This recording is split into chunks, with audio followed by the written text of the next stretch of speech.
ایرانی supreme leader آیت اللہ خامنہ ای کی بہادری کی مثالیں ہم کو ہر طرف دیکھنے کو ملتی ہیں۔ ایرانی سپریم لیڈر خامنہ ای کو مارنا چاہتے تھے لیکن موقع نہیں مل سکا۔ اسرائیلی وزیر دفاع۔ تمام تر تفصیلات آپ کو اسی ویڈیو میں بتاتے ہیں، اس سے پہلے چینل کو سبسکرائب لازمی کر دیں تاکہ آنے والی ہر نیو خبر آپ تک بآسانی پہنچ سکے۔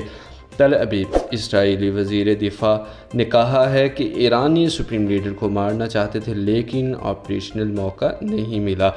اسرائیلی میڈیا کو دیے گئے انٹرویو میں وزیر دفاع اسرائیل نے کہا کہ خامنہ ای کو معلوم تھا کہ ان پر حملہ ہونے والا ہے، اس لیے وہ روپوش ہو گئے، اور خامنہ ای نے پاسداران انقلاب کے نئے کمانڈر سے رابطہ بھی ختم کر دیا تھا۔ اسرائیلی وزیر دفاع نے انکشاف کیا کہ اسرائیل ایرانی سپریم لیڈر آیت اللہ خامنہ ای کو مارنا چاہتا تھا لیکن آپریشنل موقع نہیں مل سکا۔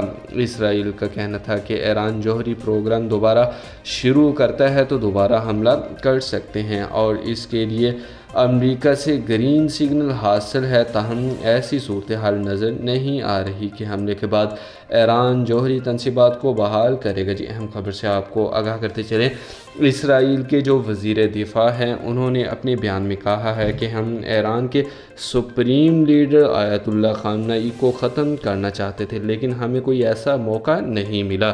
اسی کے ساتھ انہوں نے کہا کہ ایران اگر اپنے جوہری تنصیبات پر دوبارہ کام جاری رکھے گا تو ہم اس پر دوبارہ حملہ کریں گے۔ بر وقت اپڈیٹس جاننے کے لیے ہمارے چینل کو سبسکرائب لازمی کر دیں۔